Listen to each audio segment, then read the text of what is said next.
नमस्कार, BPL news में आपका स्वागत है। तो दोस्तों, इस बार 22 के विधानसभा चुनाव की तैयारी सरगर्मी के बीच अखिलेश यादव एक दिन अपना व्यस्त समय निकालकर राजस्थान पहुंचे। जाहिर सी बात है, राजस्थान में कोई बहुत ज़रूरी काम होगा तभी अखिलेश यादव पहुंचे होंगे, लेकिन अखिलेश यादव राजस्थान पहुंचे और वहां से भी बड़ा धमाका कर दिया। अखिलेश यादव ने ऐलान कर दिया कि भाजपा 400 सीटों पर हार होगी, करारी हार होगी और 3 सीटें ही बीजेपी को मिलने वाली हैं। लेकिन आपको बता दें, ये तो लोग कहेंगे कि ठीक है, विपक्ष हैं, सत्ता में आने के लिए बोलेंगे, लेकिन अखिलेश यादव राजस्थान पहुंचे और राजस्थान में काम क्या है। और अखिलेश यादव 22 के विधानसभा चुनाव को लेकर, यूपी के 22 विधानसभा चुनाव और देश की राजनीति को लेकर बड़ा ऐलान कर दिया है। अखिलेश एक दिवसीय यानी आज ही केवल जयपुर पहुंचे हैं और अखिलेश यादव जयपुर के चौमू में एक मुंहबोली बहन की शादी समारोह में शिरकत करने पहुंचे हैं। अखिलेश 11 बजे विमान से जयपुर एयरपोर्ट पहुंचे। एयरपोर्ट पर पहुंचते ही कार्यकर्ताओं ने पहले तो अखिलेश यादव का जोरदार स्वागत किया। अखिलेश आज चौमू दौरे पर हैं और चौमू के हड़ौता गांव में एक शादी समारोह में शिरकत किए। चौमू के हड़ौता गांव में पूर्व जिला परिषद सदस्य वंदना यादव की बेटी की शादी है। जयपुर एयरपोर्ट पर मीडिया से बातचीत करते अखिलेश यादव ने ओवैसी के अंगूठा छाप बयान पर भी उन्होंने कहा कि फिलहाल मेरी शुरुआती जो पढ़ाई वो राजस्थान में ही हुई है और मैं राजस्थान में पढ़ाई किया और यहाँ पे जो सेना में काम करने वाले लोग हैं, ज़्यादातर लोग राजस्थान में ही पढ़ाई किए हुए हैं। और इसी को देखते हुए अखिलेश यादव ने कहा, जहाँ तक 2022 के विधानसभा चुनाव की बात है, यूपी में समाजवादी पार्टी की सरकार बनने जा रही है। प्रदेश की जनता भाजपा से त्रस्त हो चुकी है। किसान बदलाव के मूड में है, युवा नौजवान बेरोजगार बदलाव के मूड में है। यहाँ तक कि बीजेपी 400 सीटें हारने जा रही है और 400 सीटों पे समाजवादी पार्टी कब्जा करने जा रही है और पूर्ण बहुमत के साथ समाजवादी पार्टी सरकार बनाएंगे। बेरोजगारी, महंगाई, किसानों जैसे बड़े मुद्दे यूपी विधानसभा चुनाव में उन्होंने बताए हैं। तो अखिलेश यादव ने क्या कुछ कहा है वो भी आप सुनिए। दरअसल आपको बता दें, अखिलेश यादव अपनी धर्म बहन वंदना यादव की पुत्री के विवाह पर भात की रस्म अदा करने पहुंचे थे। अखिलेश ने क्या कुछ कहा 22 विधानसभा चुनाव को लेकर?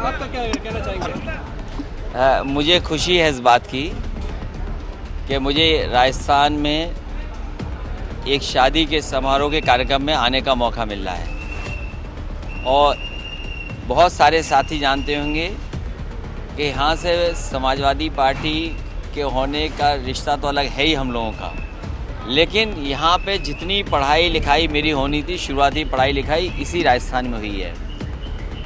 मिलिट्री स्कूल में पढ़ने का मौका मिला और जितने भी मिलिट्री स्कूल के पढ़े बच्चे हैं वो कहीं ना कहीं सीमा में रह कर के भारत देश की सीमा की रक्षा कर रहे हैं। जहाँ तक उत्तर प्रदेश के चुनाव का सवाल है, केवल उत्तर प्रदेश नहीं, देश की जनता ये जानना चाहती है।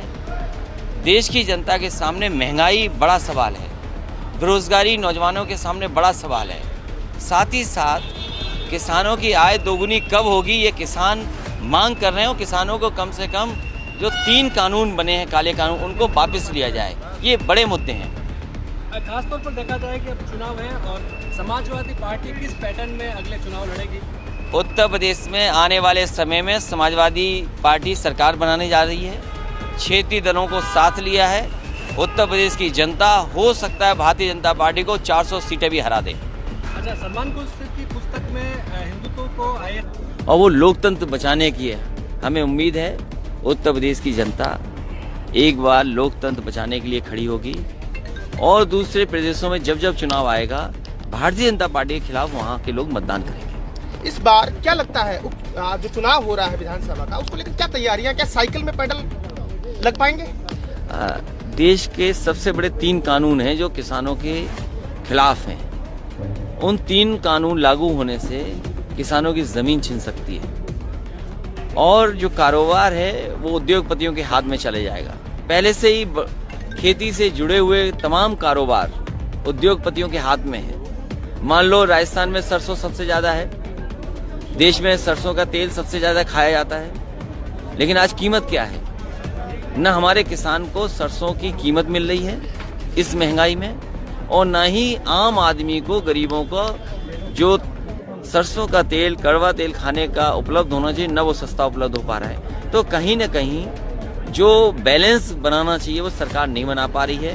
3 कानून के खिलाफ जनता एक साथ है, किसान खड़े हुए तीन हैं। कानून और महंगाई बड़ा मुद्दा होगा। इसके अलावा ये बताइए कि सपा में सबसे युवा चेहरा है आप मुख्यमंत्री रह चुके हैं, 3 बार सांसद रह चुके हैं।